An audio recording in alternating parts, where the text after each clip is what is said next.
Dear friends, Sir Handel Brown is the owner of a little railway which goes to Skarloey and Reneus. Skarloey means lake in the woods, and Reneus means divided waterfall.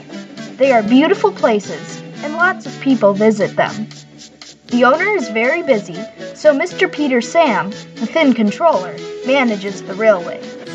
The two engines, who are called Skarloey and Reneus, grew old and tired, so the owner bought two others. The stories tell you what happened. The author.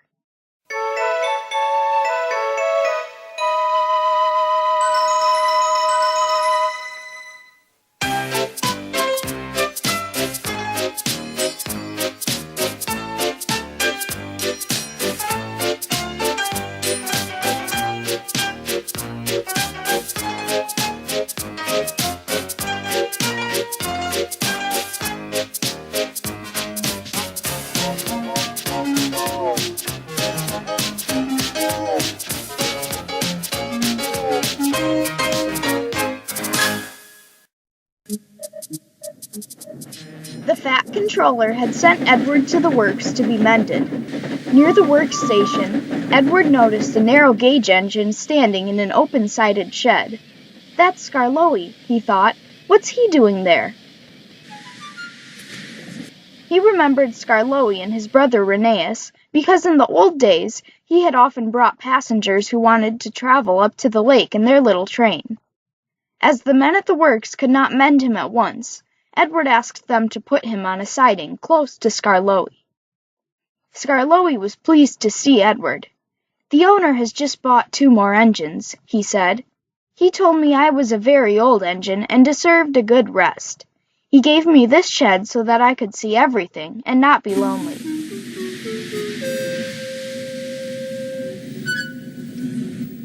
"But I am lonely all the same," he continued sadly. "I miss Reneus very much. Yesterday, one of the new engines pushed him on a truck, and now he's gone to be mended. I wish I could be mended too, and pull coaches again." "Have your coaches got names?" asked Edward. "Oh, yes. There's Agnes, Ruth, Jemima, Lucy, and Beatrice. Agnes is proud. She has cushions for first-class passengers. She pities Ruth, Jemima, and Lucy, who are third class with bare boards, but they all four sniff at Beatrice. Beatrice often smells of fish and cheese, but she is most important," said Skarloey earnestly. "She has a little window through which the guard sells tickets. I sometimes leave the others behind, but I always take Beatrice. You must have tickets and a guard, you know." "Of course," said Edward gravely. "Reneus and I," continued Skarloey, "used to take turns at pulling the trains. We know everybody, and everybody knows us. We whistle to the people in the fields, at level crossings, and in lonely cottages and farms, and the people always wave to us. We love passing the school playgrounds at break time, for then the children will always run over to the fence to watch us go by. The passengers always wave, because they think the children are waving to them. But we engines know better, of course," said Skarloey importantly. "Yes, we do indeed," agreed Edward. "We take your tourists to the lake, and then get ready to pull the train back. We enjoy the morning journey home, because then our friends from the villages come down to do their shopping. We whistle before every station. Peep, peep, look out, and the people are there ready." "Where's Mrs. Last?" asks the guard.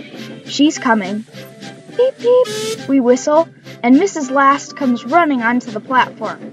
"We'll leave you behind one of these days, missus," laughs our driver, but we know he never will. We stop elsewhere, too, at farm crossings and stiles where paths lead to lonely houses. Reneus and I know all the places very well indeed, and our driver used to say that we could stop even if he didn't put on the brakes. Sometimes, on market day, Ruth, Jemima, and Lucy were so full of people that the guard would allow third-class passengers to travel in Agnes. She didn't like that at all, and would rumble, "First-class coach, third-class people." That made me cross. "Shut up," I'd say, "or I'll bump you." That soon stopped her rudeness to my friends. Just then, some workmen came. "We're going to mend you now, Edward," they said. "Come along." "Goodbye, Skarloey. Thank you for telling me about your railway. It's a lovely little line." It is. Thank you for talking to me, Edward. You've cheered me up. Goodbye." Skarloey watched Edward being taken back to the works. Then, shutting his eyes, he dozed in the warm afternoon sun. He smiled as he dozed, for he was dreaming, as old engines will, of happy days in the past.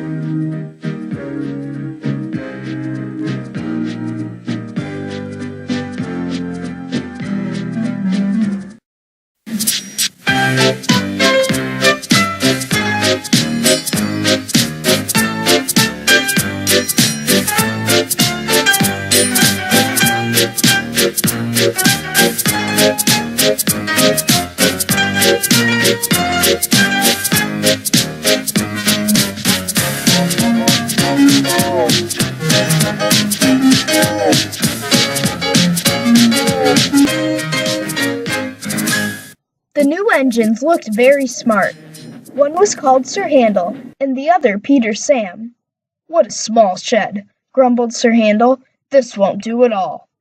"I think it's nice," said Peter Sam. "Huh," grunted Sir Handel. "What's that rubbish?" "Shh," said Peter Sam. "That's Skarloey, the famous old engine." "I'm sorry, Skarloey," he whispered. "Sir Handel's upset now, but he's quite nice, really." Skarloey felt sorry for Peter Sam. "Now, Sir Handel," said the fireman next morning, "we'll get you ready." "I'm tired," he yawned. "Let Peter Sam go. He'd love it." "No," said the fireman. "Owner's orders. You're first." "Oh, well," said Sir Handel sulkily, "I suppose I must." When his driver arrived, Sir Handel puffed away to fetch the coaches. "Whatever next?" he snorted. "These aren't coaches. They're cattle trucks." "Ooh!" screamed Agnes, Ruth, Lucy, Jemima, and Beatrice. "What a horrid engine!" "It's not what I'm used to," clanked Sir Handel rebelliously, making for the station. He rolled to the platform just as Gordon arrived. "Hello," he said. "Who are you?" "I'm Gordon. Who are you?" "I'm Sir Handel." "Yes, I've heard of you. You're an express engine, I believe." "So am I, but I'm used to bogie coaches, not these cattle trucks. Do you have bogie coaches?" "Oh, yes. I see you do. We must have a chat sometime. Sorry I can't stop. Must keep time, you know." And he puffed off, leaving Gordon at a loss for words. Come along, he puffed. Cattle trucks, grumbled the coaches. We'll pay him out. Presently, they stopped at a station. The line curved here and began to climb. It was not very steep, but the day was misty and the rails were slippery. "Hold back," whispered Agnes to Ruth. "Hold back," whispered Ruth to Jemima. "Hold back," whispered Jemima to Lucy. "Hold back," whispered Lucy to Beatrice, and they giggled as Sir Handel started and their couplings tightened. Come on, he puffed as his wheels slipped on the greasy rails. Come on. His wheels were spinning, but the coaches pulled him back, and the train stopped on the hill beyond the station. I can't do it, he grumbled. I'm used to sensible bogie coaches, not these bumpy cattle trucks. The guard came up. I think the coaches are up to something, he told the driver. So they decided to bring the train down again to a level piece of line to give Sir Handel a good start. The guard helped the firemen put sand on the rails, and Sir Handel made a tremendous effort. The coaches tried hard to drag him back, but he puffed and pulled so hard that they were soon over the top and away on their journey. The thin controller was severe with Sir Handel that night. You are a troublesome engine, he said. You are rude, conceited, and much too big for your wheels. Next time, I will punish you severely. Sir Handel was impressed and behaved well for several days. Then one morning, he took the train to the top station. He was cross. It was Peter Sam's turn, but the thin controller had made him go instead. We'll leave the coaches, said his driver, and fetch some trucks from the quarry. Trucks, snorted Sir Handel. Trucks? Yes, his driver repeated. Trucks. Sir Handel jerked forward. I won't, he muttered. "So there." He lurched, bumped, and stopped. His driver and fireman got out. "Told you," said Sir Handel triumphantly. He had pushed the rails apart and settled down between them. They telephoned the thin controller. He came up at once with Peter Sam and brought some workmen in a truck. Then he and the fireman took Peter Sam home with the coaches, while the driver and workmen put Sir Handel back on the rails. Sir Handel did not feel so pleased with himself when he crawled home and found the thin controller waiting for him. "You are a very naughty engine," he said sternly. "You will stay in the shed till I can trust you to behave."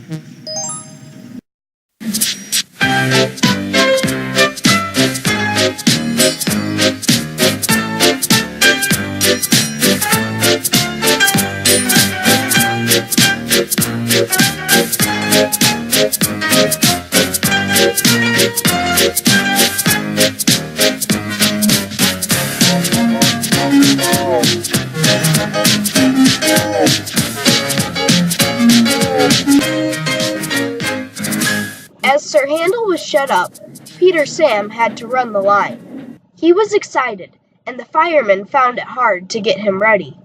"Sober up, can't you?" he growled. "Anybody would think," said Sir Handel rudely, "that he wanted to work." "All respectable engines do," said Skarloey firmly. "I wish I could work myself." "Keep calm, Peter Sam. Don't get excited, and you'll do very well." But Peter Sam was in such a state that he couldn't listen. When his driver came, Peter Sam ran along to fetch the coaches. "Beep, beep, beep, beep. Come along, girls," he whistled, and although he was excited, he remembered to be careful. "That's the way, my dears. Gently does it." "What did he say?" asked Jemima, who was deaf. "He said, 'Come along, girls,' and he called us his dears," simpered the other coaches. Really, one does not know what to think. Such a handsome young engine, too. So nice and well-mannered. And they tittered happily together as they followed Peter Sam. Peter Sam fussed into the station to find Henry already there. "This won't do, youngster," said Henry. "I can't be kept waiting. If you are late tonight, I'll go off and leave your passengers behind." "Pooh," said Peter Sam, but secretly he was a little worried. But he couldn't feel worried for long. "What fun it all is," he thought as he ran round his train. He let off steam happily, while he waited for the guard to blow his whistle and wave his green flag. Peter Sam puffed happily away, singing a little song. "I'm Peter Sam, I'm running this line. I'm Peter Sam, I'm running this line." The people waved as he passed the farms and cottages, and he gave a loud whistle at the school. The children all ran to see him puffing by. Agnes, Ruth, Jemima, Lucy, and Beatrice enjoyed themselves too. "He's cocky, trock, but he's nice, trock. He's cocky, trock, but he's nice, trock," they sang as they trundled along. They were growing very fond of Peter Sam. Every afternoon, they had to wait an hour at the station by the lake. The driver, fireman, and the guard usually bought something from the refreshment lady and went and sat in Beatrice. The refreshment lady always came home on this train. Time passed slowly today for Peter Sam. At last, his driver and fireman came. "Beep, beep. Hurry up, please," he whistled to the passengers, and they came strolling back to the station. Peter Sam was sizzling with impatience. How awful, he thought, if we miss Henry's train. The last passengers arrived. The guard was ready with his flag and whistle. The refreshment lady walked across the platform. Then it happened. The guard says that Peter Sam was too impatient. Peter Sam says he was sure he heard a whistle. Anyway, he started. Come quickly, he puffed. Stop, wailed the coaches. You've left her behind. The guard whistled and waved his red flag. The driver, looking back, saw the refreshment lady shouting and running after the train. Bother, groaned Peter Sam as he stopped. We'll miss Henry now. The refreshment lady climbed into Beatrice, and they started again. We're sure to be late, panted Peter Sam frantically. His driver had to keep checking him. Steady, old boy, steady. Beep, beep. Peter Sam whistled at the stations. Hurry, please hurry. and they reached the big station just as Henry steamed in. "Hurrah!" said Peter Sam. "We've caught him after all," and he let off steam with relief. "Whoosh! Not bad, youngster," said Henry loftily. The refreshment lady shook her fist at Peter Sam. "What do you mean by leaving me behind?" she demanded. "I'm sorry, refreshment lady, but I was worried about our passengers." And he told her what Henry had said. The refreshment lady laughed. "You silly engine," she said. "Henry wouldn't dare go. He's got to wait. It's a guaranteed connection." "Well," said Peter Sam, "well, where's that Henry?" But Peter Sam was too late that time, for Henry had chortled away.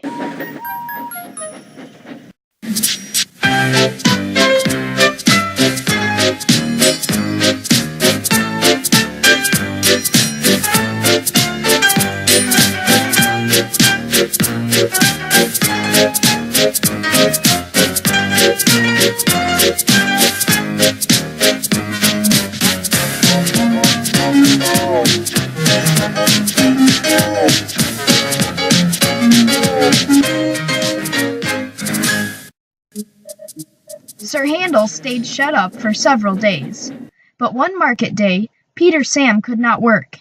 He needed repairs. Sir Handel was glad to come out. He tried to be kind, but the coaches didn't trust him. They were awkward and rude. He even sang them little songs, but it was no use. It was most unfortunate, too, that Sir Handel had to check suddenly to avoid running over a sheep. "He bumped us!" screamed the coaches. "Let's pay him out!" The coaches knew that all engines must go carefully at a place near the big station. But they were so cross with Sir Handel that they didn't care what they did. They surged into Sir Handel, making him lurch off the line. Luckily, no one was hurt. Sir Handel limped to the shed. The thin controller inspected the damage. "No more work for you today," he said. "Bother those coaches. We must take the village people home and fetch the tourists, all without an engine." "What about me, sir?" said a voice. "Skarloey," he exclaimed. "Can you do it?" "I'll try," answered the old engine. The coaches stood at the platform. Skarloey advanced on them, hissing crossly. "I'm ashamed of you," he scolded. "Such behavior. You might have hurt your passengers. On market day, too." "We're sorry, Skarloey. We didn't think. It's that Sir Handel. He's—" "No tales," said Skarloey firmly. "I won't have it, and don't you dare try tricks on me." "No, Skarloey, of course not, Skarloey," quavered the coaches meekly. Skarloey might be old and have dirty paint, but he was certainly an engine who would stand no nonsense. His friends crowded round, and the guard had to shoo them away before they could start. Skarloey felt happy. He remembered all the gates and stiles where he had to stop, and he whistled to his friends.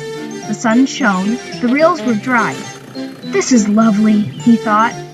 But presently they began to climb, and he felt short of steam. "Bother my tubes," he panted. "Take your time, old boy," soothed his driver. I'll manage," he wheezed, and pausing for breath at the stations, he gallantly struggled along. After a rest at the top station, Skarloey was ready to start. "It'll be better downhill," he thought. The coaches ran nicely, but he soon began to feel tired again. His springs were weak, and the rail joints jarred his wheels. Then, with a crack, a front spring broke, and he stopped. "I feel all crooked," he complained. "That's torn it," said his driver. "We'll need a bus now for our passengers." "No," pleaded Skarloey. "I'd be ashamed to have a bus take my passengers. I'll get home or bust," he promised bravely. The thin controller looked at his watch and paced the platform. James and his train waited impatiently, too. They heard a hoarse then, groaning, clanging, and clanking, Skarloey crept into sight. He was tilted to one side and making fearful noises, but he plodded bravely on.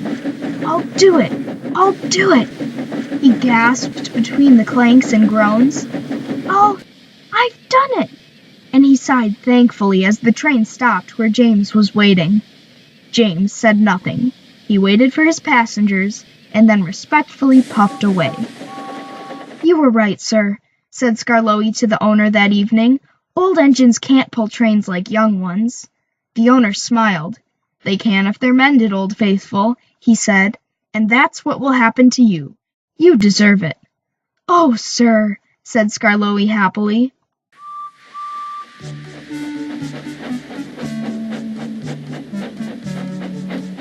Sir Handel is longing for Skarloey to come back. He thinks Skarloey is the best engine in the world. He does his fair share of the work now, and the coaches never play tricks on him because he always manages them in Skarloey's way.